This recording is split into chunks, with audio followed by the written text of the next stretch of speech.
मुख्यमंत्री माझी लाडकी बहीण योजना आणि या योजनेच्या संदर्भात प्रचंड लाभार्थ्यांनी विचारलेलं आहे की आम्हाला सर मार्च आणि एप्रिलचा हप्ता मिळाला नव्हता, तर यावेळेस आम्हाला 23वा मेचा जो हप्ता आहे तर तो मिळू शकतो का? ऑब्वियसली बघा, मार्च आणि एप्रिलचा पेंडिंग लाभ तर मिळणार नाही कुणालाच.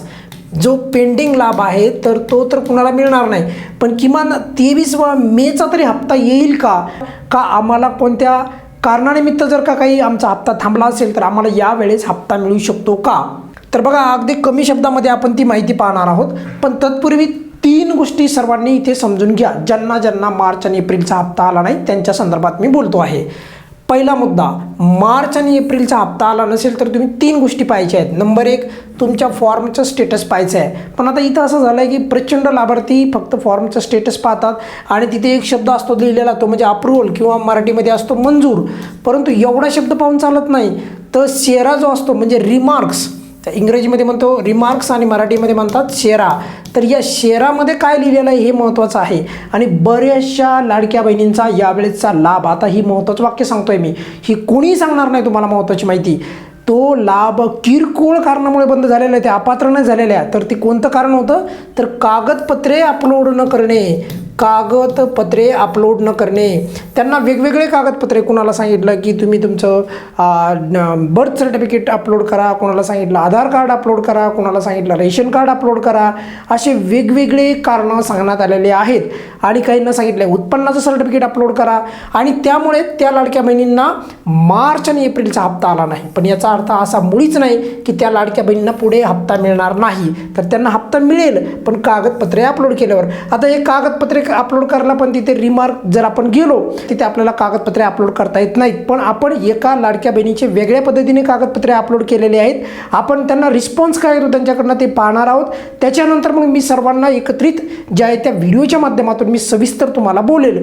पण फेर तपासणीमध्ये बघा, ही महत्त्वाचा शब्द सांगतोय, फेर तपासणी स्वतः सांगितलं होतं राज्याच्या महिला बालविकास मंत्री आदित्यताई तटकरे यांनी की आम्ही फेर तपासणी करणार आहोत. तर त्या फेर तपासणीमध्ये या कागदपत्रे जर का अभावी कुणाचा लाभ थांबला असेल तर त्यांना लाभ मिळेल, पण मात्र मेचा हप्ता नाही मिळणार लगेचच. ही बाब पण क्लिअर करा. त्यानंतर बघा, कागदपत्रे अपलोड करायचे असेल असे सांगितले असेल, लाभ थांबला असेल तर 23वा हप्ता नाही मिळणार, पण पुढे लाभ चालू होऊ शकतो बरं का. ही महत्त्वाची बाब आहे. कोणी लाभ सोडू नका. जर तुम्हाला सांगितलं असेल कागदपत्र अपलोड करा तर लाभ सोडून देऊ नका. तुम्हाला अपात्र केलेलं नाही, मग ही बाब समजून घ्या. तात्पुरतं अपात्र केलेलं आहे तुम्हाला. त्यानंतर बघा, DBTचं स्टेटस कोणाचं इनॅक्टिव्ह असेल तर त्यांना यावेळेचा 23वा हप्ता मिळेल. पण जर DBT ॲक्टिव्ह असेल आणि तरी देखील मिळालं नसेल तर मग नाही मिळणार. बँकेची KYC बऱ्याचशा लाभार्थ्यांची इनॅक्टिव्ह होते, त्यामुळे पण किंवा बँकेचं खातं बदलल्यामुळे पण काही लाभार्थ्यांना जर लाभ आला नसेल तर त्यांना तो मिळेल. पण सर्वात महत्त्वाची गोष्ट, मार्च आणि एप्रिलचा हप्ता आला नाही आणि मेला मिळेल असं नाही घडणार. पण याच्यामध्ये पण काही गोष्टी आहेत, आता त्या अगदी स्पष्ट सांगतो बघा. पहिला मुद्दा, कुणाला हप्ता मिळणार नाही अगदी स्पष्ट सांगवलं, कुठल्याही पद्धतीने गोल गोल फिरून सांगत नाही. हप्ता येणार नाही. बघा, 23वा जो हप्ता आहे तर तो येणार नाही. तर कोणत्या कारणामुळे? जर तुमच्या घरामध्ये शासकीय नोकरीमध्ये कोणी एखादा व्यक्ती असेल तर. त्यानंतर जर तुमचे 2.5 लाखापेक्षा अधिक उत्पन्न असेल तर. जर तुम्हाला रेशन कार्ड, उत्पन्नाचं सर्टिफिकेट अपलोड करायचं सांगितलं असेल आणि त्यामुळे तुमचा लाभ बंद झाला असेल तर त्यामुळे काळजी करायची गरज नाही. अपलोड करण्याचा मार्ग मोकळा होईल. आपण त्याचा मुद्दा उठवूयात. या चॅनलच्या माध्यमातून तो मुद्दा मांडणार आहोत आपण. पण जर उत्पन्न 40 लाखापेक्षा जास्त असेल तर मग मात्र नाही. आणि हे शासनाने जी अट टाकली आहे ITRची, तर माझं मत आहे या अटीमुळे मार्च आणि एप्रिलचा हप्ता प्रचंड लाभार्थ्यांना आला नाही. तर ही अट खरं तर मागे घ्यायला पाहिजे, पण सध्या तरी ही अट मागे घेतलेली नाही. त्यामुळे ITRमुळे ज्यांना लाभ बंद झाला आहे त्यांना देखील मेचा हप्ता तुर्तास तरी मिळण्याची शक्यता कमी आहे. पण पुढे माझं मत असं आहे की ITR हा चालू वर्षामधीलच शासनाने गृहीत धरला पाहिजे. मग KYC कशाची करतायत तुम्ही? जर एखाद्या लाडक्या बहिणीचं उत्पन्न कमी पण होऊ शकतं, वाढू बी शकतं. जर कमी झालं तर मग लाभ चालू ठेवायला पाहिजे होता. ही बाब आपण इथून पुढे मांडून ठेवणार आहोत. त्यामुळे ITRमुळे तरी तुर्तास तरी मिळणार नाही. ही बाब तुम्ही इथं क्लिअर करा. 4 चाकी गाडी जर असेल तरी देखील लाभ तुम्हाला 23वा हप्ता या कारणामुळे जर थांबला असेल तर मिळणार नाही. काही लाडक्या बहिणींनी KYCच केली नाही तरी देखील तुम्हाला यावेळेचा हप्ता मिळणार नाही. पण काही लाडक्या बहिणींनी इथे महत्त्वाची बाब सांगतो बघा, या हिरव्या रंगामध्ये मी जे लिहिलेले मुद्दे आहेत, आता हे मुद्दे समजून घ्या की यांना 23वा हप्ता मिळण्याची शक्यता ही दाट आहे बरं का. कुणाला ज्यांनी KYC दुरुस्ती केली होती पण हप्ता मिळाला नव्हता, अशा बऱ्याचशा लाडक्या बहिणींची यादी परत अपडेट होईल आणि त्यांना यावेळेचा 23वा हप्ता मिळू शकतो. जर तुम्हाला वाटत असेल तुमचा लाभ बंद झाला, अचानक तुम्हाला लाभ येऊ शकतो यावेळेचा 23वा हप्ता. ज्यांची DBT इनॅक्टिव्ह झाली होती, ॲक्टिव्ह केली, त्यांना पण 23वा हप्ता मिळेल.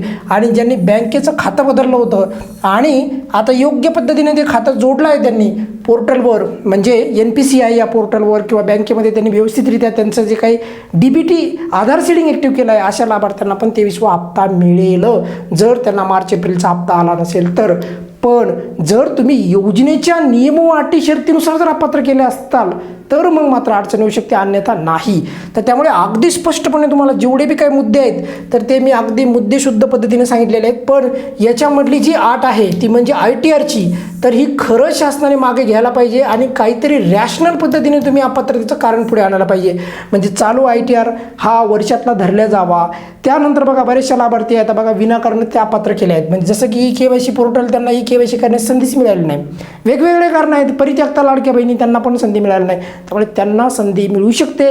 अशा लाभार्थ्यांनी ज्यांनी कागदपत्रामुळे किरकोळ कारणामुळे एकदा लाभ चालू झाला, दुसऱ्यांदा परत बंद झाला, तर किरकोळ कारण आहे कागदपत्र अपलोड करणं. त्यांच्याकडे कागदपत्र आहे, म्हणजे आधार कार्ड अपलोड करा आहे लाडक्या बहिणींकडे आधार कार्ड, पण अपलोड करायला गेल्याच्या नंतर अपलोडच होत नाही. तर अशा लाडक्या बहिणींना फेर तपासणीमध्ये परत लाभ चालू होऊ शकतो. आपल्या चॅनलच्या माध्यमातून आपण तो मुद्दा मांडणार आहोत. कशा पद्धतीने तुम्हाला ते आधार कार्ड अपलोड करायचं त्याच्याबद्दल पण सविस्तर आपल्या चॅनलच्या माध्यमातून तुम्हाला माहिती मिळणार आहे. तुर्तास तरी बघा कुणाला हप्ता मिळणार आहे अगदी स्पष्ट सांगितलेलं आहे. सोबत बरेचसे महत्त्वाचे मुद्दे पण तुम्हाला या व्हिडिओच्या माध्यमातून तुम्हाला क्लिअर केलेले आहेत. उद्या आपल्याला वितरण सुरू होण्याची दाट शक्यता आहे. पाहूयात आपण उद्या वितरणाच्या संदर्भात कोणत्याही प्रकारची अपडेट आली तर आपल्या चॅनलवर सर्वात अगोदर मिळेल. या व्हिडिओमध्ये आपण इथेच थांबूयात. काय अडचण असेल तर नेहमीप्रमाणे कमेंट्समध्ये विचारू शकता. धन्यवाद.